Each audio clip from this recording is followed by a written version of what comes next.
Good morning, everybody. My name is Ryan Carpola. Today I'm talking about Week 6 assignment, Class FTT 122. We're going to talk about a few different things. To get us started, we're going to talk about the trajectory and sights. So I'm going to grab my flashlight and one of my pens. So, let's say you sight in your scope. That's straight. Obviously on camera, obviously with third-person eyes, it is definitely not straight. But, let's say I'm shooting a handgun. It's going to go more or less like underneath it. And as soon as I get to the breaking point here where it's not straight and it dips down, it'll start to dip down.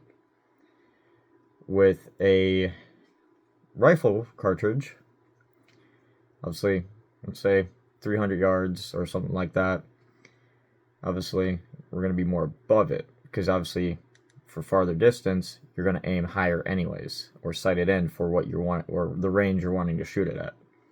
So when I shoot, it's going to arc more or less. So with that arc, that gives you,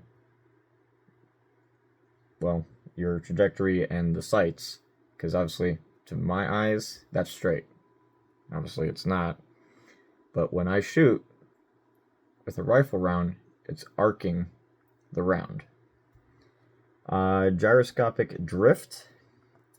So that was a little bit harder to come by. So let me grab my pen again. So if I had, something that spins, it'd be a lot easier, but I don't right now. But if I was to spin this pen and push it forward, what's going to happen is, if I'm turning it to the right, which I am, it's just going to want to drift forward, drift up my finger. Same with if I go to the left, it's going to drift down as I'm spinning it. That is also the reason why, we counteract weather, all that fun stuff, because it's going to drift in a certain way. With drag, same deal. So, paper, flip that over because there's some important stuff on there. The one thing. So, let's say this is wind. If I twist my pin upwards or to the left, it's going up because the wind's hitting it from the left side. So it's going to counteract it and go the other way. Same with if I do it on the other side. If I'm twisting with the flow, like to the right, and the wind's coming from the right, it's going to go more inwards or up. The Magnus effect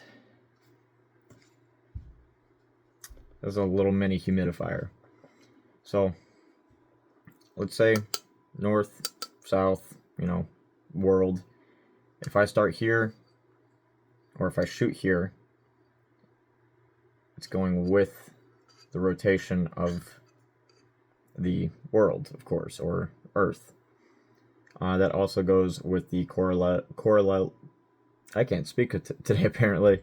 The Coriolis and the Evotus effect as well. Let's say the tip of my finger is my target.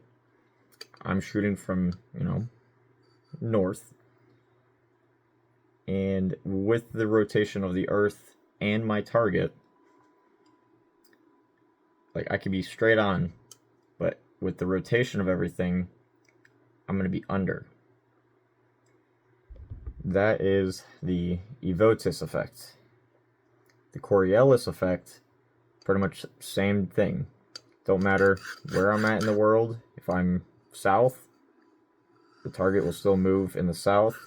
If I'm north, the target's still going to move in the north. So that's just rotation of the Earth. So that one, kind of hard to understand. It's really hard to put in a video, in my opinion.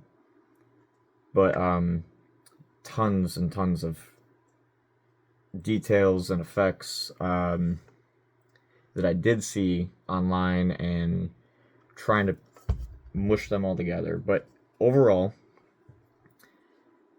the Evotus effect, if you start one way, aim perfectly perpendicular with your target, which is the tip of my finger. I shoot, let's say I'm up here, my target's over here. It can be perfectly perpendicular, but with the rotation of the Earth, I'm going to be right under it. Same with like if I'm going perfectly perpendicular with it. The rotation of the Earth, I'm going to be extremely under, don't matter. With vertical angles, now that one I've actually do a lot with at work. So I'm just, flashlight pen again. So let's say my target is, we'll go with my shoulder blade. So obviously angle is there. So that's your angle. So it's like the full length of my pen. But the straight angle is obviously shorter than that. So what do you use to calculate that? Because obviously the angle compared to, the straight angle or the right angle is different. So it is just a right angle, triangle, don't matter. So what you would pretty much use, because obviously if you shoot like this, you have all that travel distance that can affect or be affected by weather, change, anything like that, wind, while the straight effect, which is shorter, will or can be less distance, obviously less resistance, all that fun stuff. Overall, you want to calculate your straight distance in the end. Sorry, my contact's bugging me. But that's pretty much how you would calculate the vertical angle of that. Because you're not going to do the angle, you're doing the straight, or the straight angle, straight line. The transonic ballistic performance.